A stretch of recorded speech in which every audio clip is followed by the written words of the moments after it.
एक बार फिर से स्वागत है हमारे इस चैनल पर। ये आज हम आपके सामने रासायनिक सूत्र और रासायनिक नाम की जानकारी का पार्ट 2 लेकर आए हैं। आपके साथ पार्ट 2 शेयर कर चुके हैं, जिसमें से अनेकों रासायनिक नाम और रासायनिक सूत्र आपको देखने को मिलेंगे।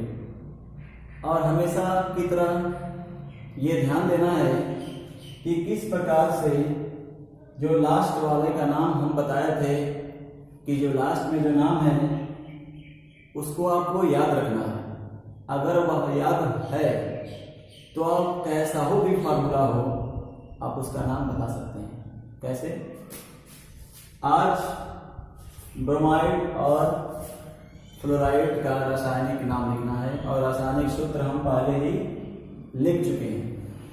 तो आइए देखें एक एक करके इनका रासायनिक नाम क्या होता है। H यानी हाइड्रोजन, Br यानी ब्रोमाइड यानी हाइड्रोजन ब्रोमाइड, हाइड्रोजन ब्रोमाइड। और आपको बता दें, यदि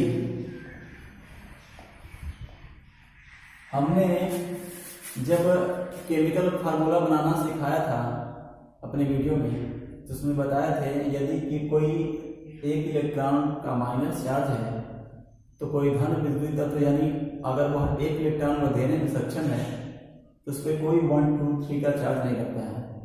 नीचे लिखा रहता है ना Na2H2, तो ऐसा कुछ भी नहीं होता है। यदि लेने वाला यानी जो तत्व इधर के अगर माइनस चार्ज कम है और जो पहले के तत्व हैं उनका प्लस चार्ज अधिक है, तो ये माइनस वाला होगा, इनके अणु को बढ़ाना पड़ता है। और यदि जो माइनस यानी ऋणात्मक वाले तत्व हैं इनको इलेक्ट्रॉन चाहिए और जो देने वाला धनात्मक तत्व है अगर उसके पास इलेक्ट्रॉन कम है तो उसके अणु बढ़ाने पड़ेंगे। ये आपको ध्यान देना है। इसका नाम पोटेशियम ब्रोमाइड।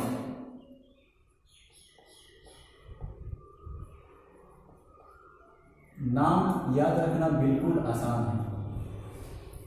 लिथियम ब्रोमाइड कितना आसान है, आप देखते ही नाम इसका लिख देंगे।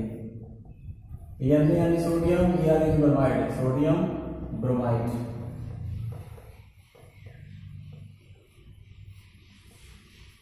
मैग्नीशियम ब्रोमाइड,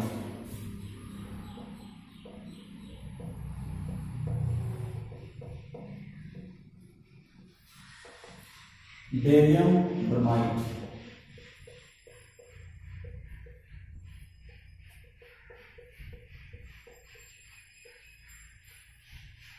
बेरिलियम ब्रोमाइड,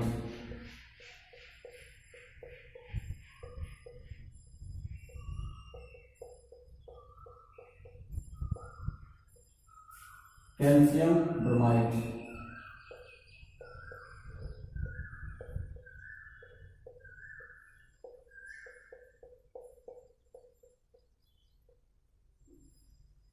जिलियम Br2 यानी जिंक ब्रोमाइड। आपको हमेशा की तरह यही ध्यान देना है।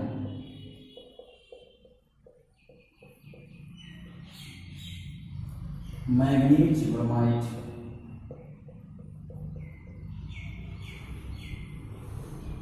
लेड ब्रोमाइड, AgBr2 यानी सिल्वर ब्रोमाइड। इसके बाद फ्लोराइड, HF यानी H मीन्स हाइड्रोजन, F यानी फ्लोराइड, हाइड्रोजन फ्लोराइड। इसका फार्मूला यहाँ लिखे हैं, फ्लोराइड का फार्मूला, ये आपको ध्यान देना है हमेशा की तरह।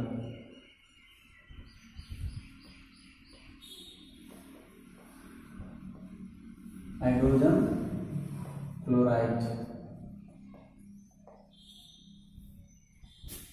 Kf means K means potassium chloride,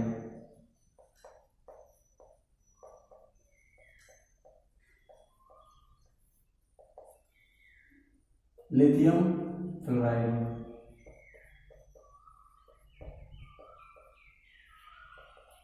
sodium chloride, magnesium chloride,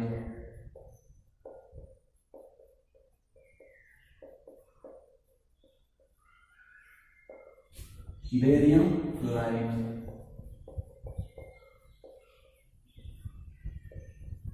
zinc chloride,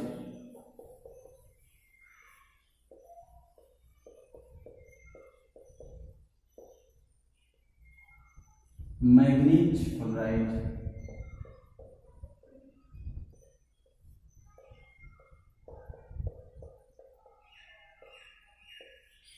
lead chloride,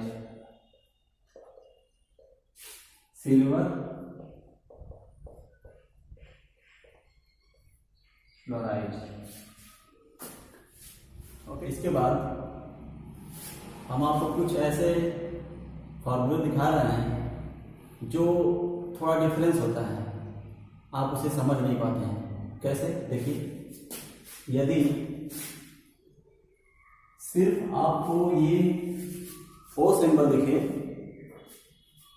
तो आप क्या समझेंगे इसे कि यह एक ऑक्सीजन का तत्व है, यानी यह क्या है? तत्व है। किसका? ऑक्सीजन का। और यदि O2 दिखे तब क्या सोचेंगे? यह भी ऑक्सीजन है लेकिन अणु है।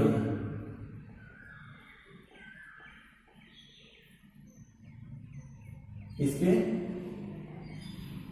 ऑक्सीजन के।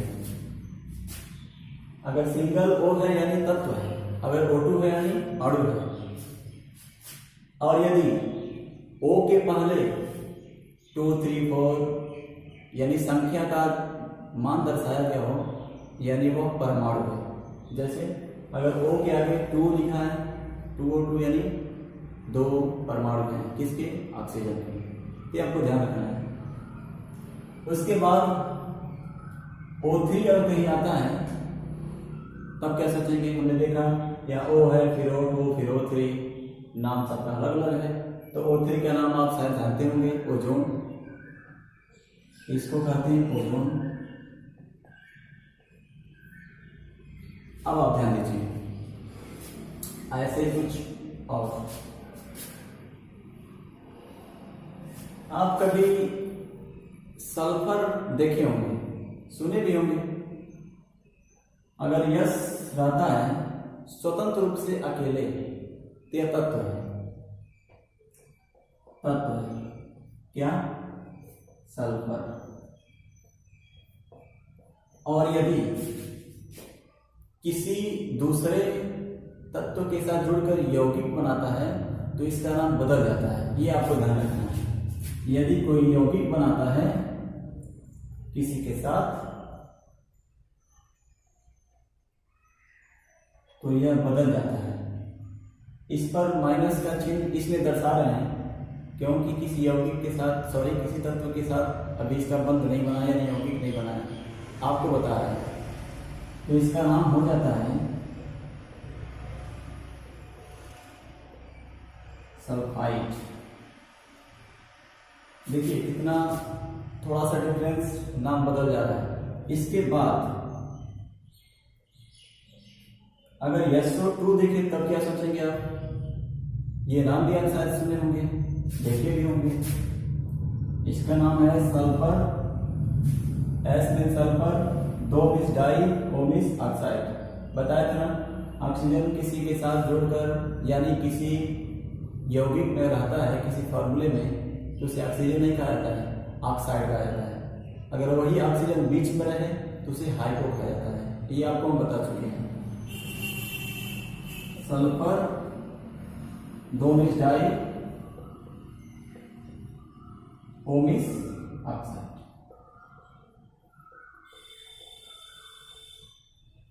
और यदि ये रहे तो SO3 तो -2 चार्ज। ये भी हम बता चुके हैं। ये -2 चार्ज इसलिए लिखे क्योंकि किसी के साथ अभी यौगिक नहीं बना है, यानी अपूर्ण है। अगर ऐसे किसी के साथ लिखे तो इसका नाम क्या होगा, ये ध्यान दीजिए, ये आपको बता चुके हैं, ये हम दूसरे वीडियो में। इसका नाम होगा, सिर्फ यहाँ डॉ की जगह पर टॉ कर देना है, यानी सल्फाइड। और यदि आपको SO4 दिखता है किसी के साथ, तब इसका नाम क्या होगा, ये भी आपको बता चुके हैं, सल्फेट। ओके, यानी थोड़ा थोड़ा चेंजिंग है लेकिन नाम बदल जाना है, और यही नाम में आप लोग कंफ्यूज जाते हैं। इसके बाद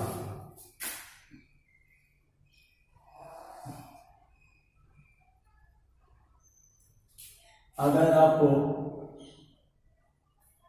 CO कहीं दिखता है तो आप इसका नाम, बहुत लोग गलत कर देते हैं, कोबाल्ट का देते हैं, लेकिन ये कोबाल्ट नहीं है। क्योंकि आप पढ़े होंगे तत्व में कि किसी भी तत्व का पहला अक्षर बड़ा होता है और दूसरा अक्षर छोटा होता है। तो यहाँ हम देख रहे हैं कि दोनों अक्षर बड़े हैं, यानी दो तत्व है इसमें, यानी कार्बन और ऑक्सीजन। तो इनका नाम क्या होगा, क्योंकि जहाँ संख्या का दर्शन नहीं किया जाता है, प्रदर्शित नहीं रहता है, वहाँ पर 1 माना जाता है। क्योंकि वहाँ लिखा नहीं, यहाँ लिखा था 3 4 2, वहाँ कुछ नहीं लिखा है, यानी वहाँ 1 छुपा है। तो हमने बताया है अपने वीडियो में कि 1 को क्या कहते हैं, मोनो, या क्या नाम होगा, carbon mono oxide. Okay,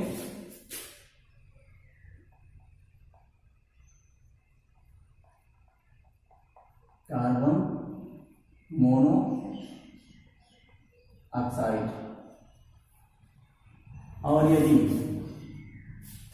CO की जगह पर आपको CO2 कहीं दिख जाए तब क्या करेंगे, सिर्फ यहां 2 लिख दे रहे हैं, ये दूसरा कुछ हो गया, CO2। अब नाम क्या होगा, कुछ नहीं करना आपको, सिर्फ ये देखना है, यहाँ 2 है यानी मोनो की जगह पे डाई होगा, यानी 2 को क्या कहते हैं, डाई कहते हैं, यानी कार्बन डाई ऑक्साइड। बिल्कुल सिंपल, कार्बन डाई ऑक्साइड। और यदि CO3 दिख जाए तब क्या करेंगे आप, और आपके बुक में मिलता भी है, किसी के साथ CO3 मिल जाए, ये भी हम आपको बता चुके हैं, तो इसे क्या कहेंगे। देखिए थोड़ा डिफरेंस हुआ, वहाँ 1 था, यहाँ 2 है, यहाँ 3 है, यानी एक एक ऑक्सीजन बढ़ा है लेकिन नाम बदल जा रहा है, यानी कि गुण बदल जा रहे हैं, केमिकल प्रॉपर्टी बदल जा रहे हैं। इसका नाम भी आपको बताएं, कार्बोनेट, ये ध्यान रखना है आपको।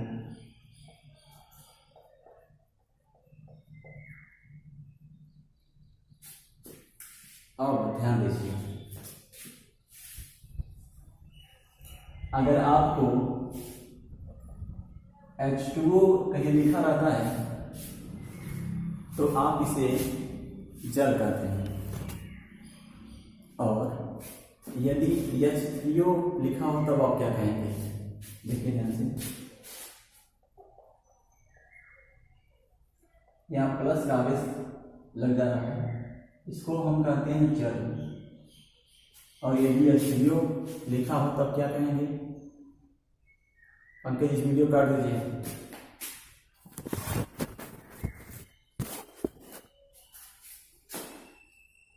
तो इसका नाम होगा हाइड्रोनियम आयन। एक बार और सुन लीजिए, हाइड्रोनियम आयन।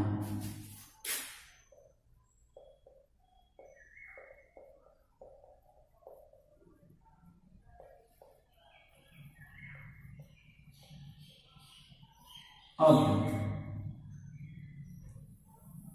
अगर आपको कहीं NH3 दिख जाए तो सिंपल आप बोल देंगे कि यह अमोनिया है, क्योंकि अमोनिया का नाम अक्सर आप सुनते हैं, तो आप जान जाएंगे ये अमोनिया है। और यदि NH4 दिख जाए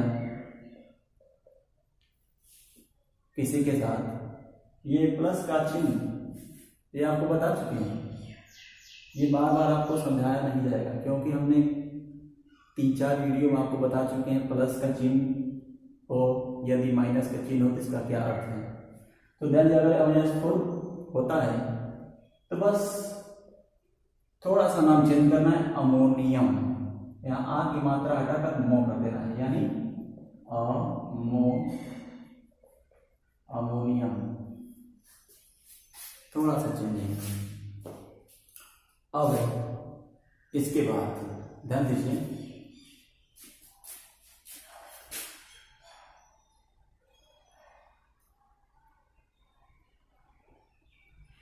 कुछ फार्मूले हैं, जैसे आपने फिटकरी का नाम सुना होगा, K2SO4,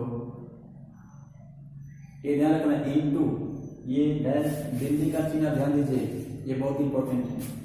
K2SO4 इंटू Al2SO4 का होल थ्राइस इंटू 24H2O।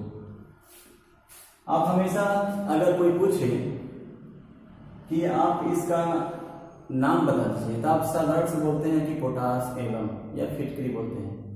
अब ऐसे कई बुक में देखें तो लिखा रहता है कि potassium aluminium sulphate, potassium aluminium sulphate, और किसी बुक में इस 24H2O का जिक्र नहीं होता है।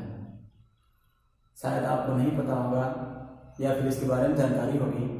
यदि किसी यौगिक के बाद अगर जल की मात्रा का संख्या दिया हो तो 24 हो या फिर जो भी संख्या हो उसका नाम तो वही लिया जाएगा। अगर 1/2 यानी हाफ कह सकते हैं, फिर हेमी कह सकते हैं। अब जल यानी उसको हम वाटर या जल नहीं कहेंगे, हम कहेंगे हाइड्रेट, हाइड्रेट कहेंगे, यानी potassium aluminium sulphate into 24 hydrate. Okay,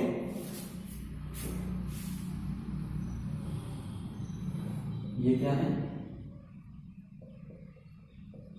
फिटकरी या पोटास एलम भी कहते हैं। उसके बाद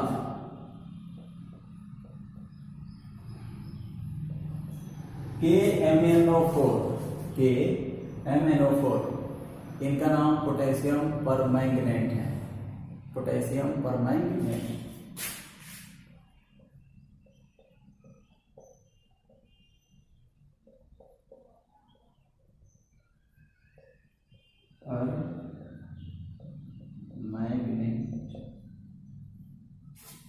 और यदि K2Cr2O7 हो, ये जो फार्मूला है ये 11th और 12th में अक्सर मिलता है। जब आप पढ़े होंगे आक्सीकारक और अपचायक, आयन इलेक्ट्रॉन विधि द्वारा संतुलित कीजिए या ऑक्सीकरण विधि द्वारा संतुलित कीजिए, तो उसमें अक्सर भी मिलता है। इनका नाम है पोटेशियम डाइक्रोमेट, पोटेशियम डाइक्रोमेट।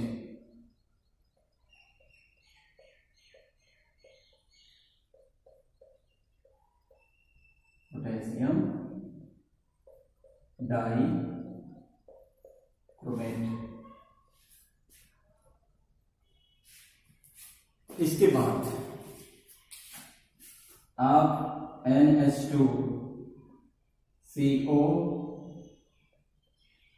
नाम सुने होंगे और इसका उपयोग भी हम लोग करते हैं अपने जीवन में।